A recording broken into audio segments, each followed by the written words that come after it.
It's been a while since I have done a YouTube, and I'm just to get a little housekeeping out of the way. I'm just going to say yes, I got a haircut.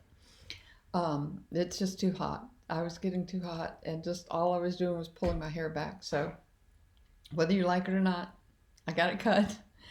Um, I have not had anything to say on this entire situation in a while, but I thought that it was time for me to address a few things that are really bothering me about all of this. This is huge thing that we're dealing with right now in our country. First, we were cooped up for 3 months with this hoax, basically, because of the virus, and people were out of work and nothing to do, and all of that. Businesses were shuttering as it was, and then this happens.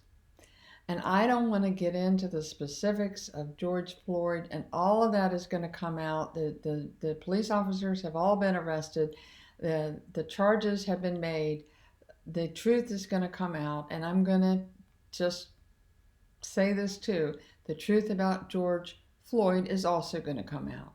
And I'm not making any comments about that. I'm not going to justify in any way what those officers did to him, nor can I justify in any way what those officers did to Tony Timpa, a young white guy who was killed by police in basically the same way. Only in his case, in some ways, it was worse. But I'm not going to go there, where that's not what I'm talking about. The aftermath of this situation. First of all, this is not about race. It's not about race, and I knew it wasn't about race, and I knew a lot of people are going to get mad with me that the police are after black people, etc., etc. And that may have been true in the 50s and 60s, but it is not true now. That is not the case. The numbers just don't bear that out. There are no statistics that show that. In fact, there are a lot more unarmed white people who were killed by police than unarmed black people, and I'm not going to go into all those numbers.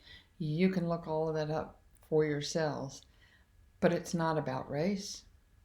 And one reason why we know this is because these incidences always tend to happen in Democrat areas, Democrat strongholds, places where the Democrats are in control and the Democrats have been in control, places where you have minority chief of police, minority people who are mayors. You've got situations like this happening.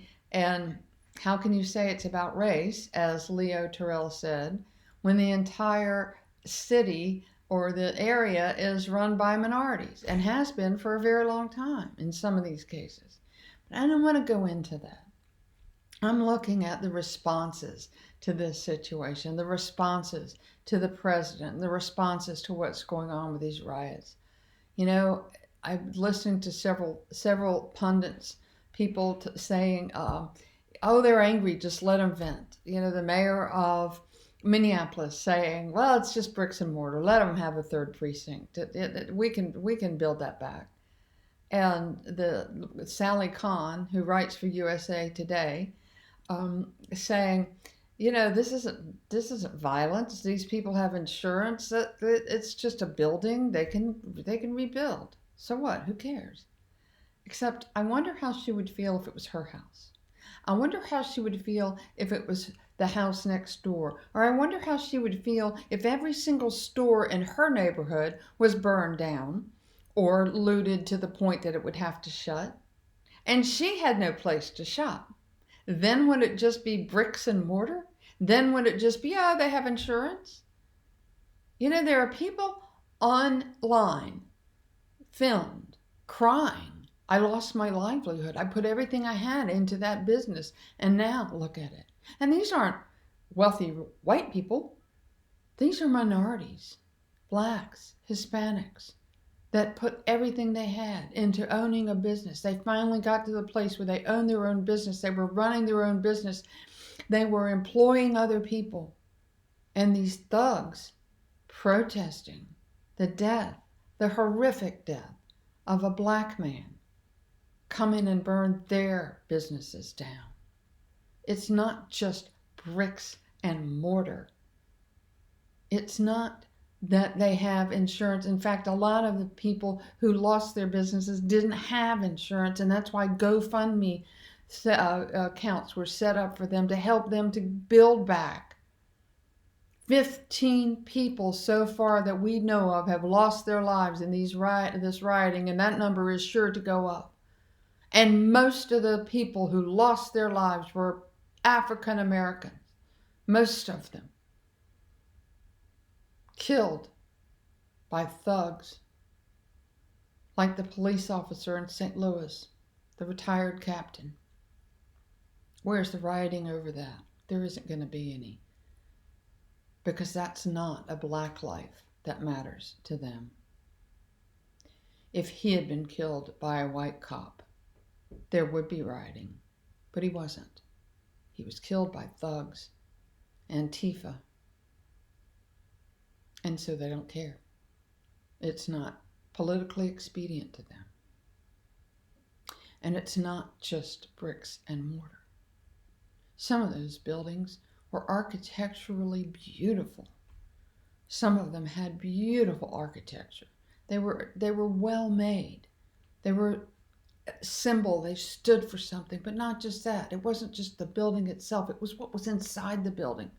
All the blood, sweat, and tears that went into building that business. The computers, the equipment, all of this, whatever their business was, the retail business. It was their life. It was their livelihood, and they were employing other people who depended on that. It was where they shopped in their own neighborhood. And they didn't have insurance, and even if they did, is that what you tell your child who smashes your coffee table with a hammer? Oh, go ahead, honey. It's just a furniture. It can be replaced. You're angry. I get it. Heaven forbid, I don't want to see some of the children like Sally Khan's children. What the heck? How are they raised? The mayor of Minneapolis. It's just bricks and mortar. Go ahead, take the 3rd precinct. Get the police out of there so they won't be hurt. But go ahead, take it. Steal all the guns, steal the ammunition. You're going to need them because we know you're angry. What the heck, people? What the heck kind of attitude is that? Like I said, I do not want to see some of these people's children. Is this what you tell your children? You're angry? It's okay? Act out? Whew, the mayor of Minneapolis, that officer, Chauvin, had 18 complaints against him. And you didn't demand that he was fired or sent to a desk job? No. Why? Oh, he's angry. He's frustrated. Just give him another chance. He'll be okay.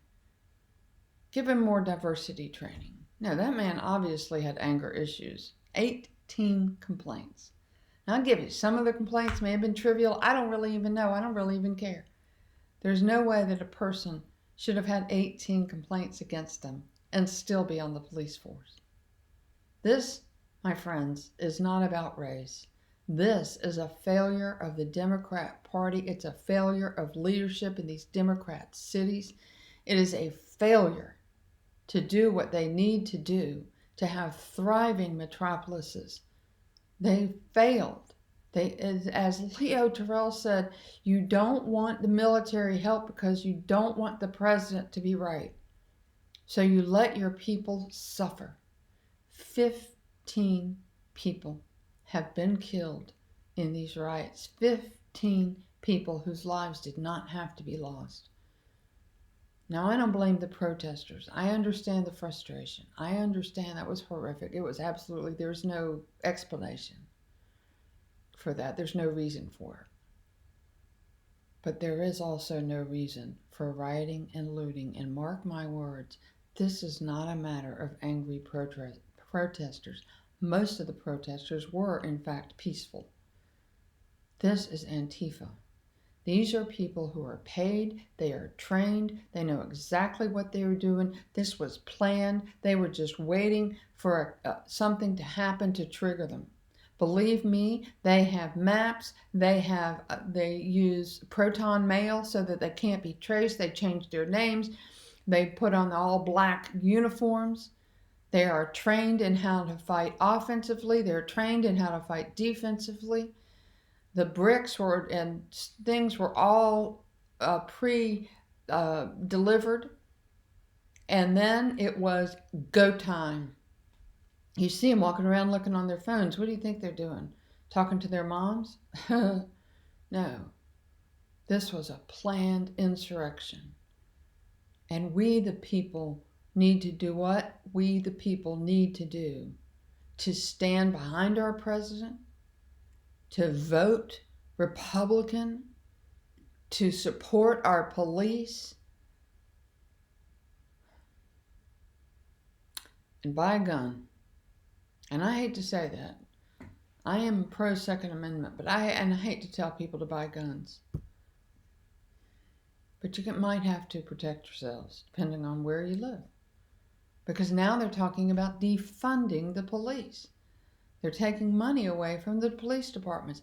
And mark my words, these Democrat lawmakers are cheering. They are happy this is happening. They think they're going to finally get rid of our president. They think this is going to be the last straw. Well, I'm going to tell you something. If you're sitting on the fence, get off of it. This one illustration should tell you the difference in Joe Biden and Donald Trump. I don't care whatever else you hear. Hear this. Joe Biden's campaign staffers donated money to bail out these rioters, these lawless thugs. That's what his campaign staffers did. Donald Trump's campaign staffers donated money to help the retired firefighter who lost his business without insurance. They donated to that GoFundMe. So you tell me, for whom are you going to vote? A person who backs the lawless thugs, or a person who backs the victims of the lawless thugs? It can't be any clearer than that. And I don't care what you think about Donald Trump. That illustration in itself should be enough. That right there. Now, Hollywood, of course, is paying the bail, collecting money, having fundraisers to pay the bail, with the exception of Kanye West. Kanye West is donating his money to help the victims. We do have issues in this country, but we are the best country in the world, and we face our issues and we fix our issues, and we have striven harder than any other country in the world to help bring about equality for all. We have problems, but we always fix them. We always face them.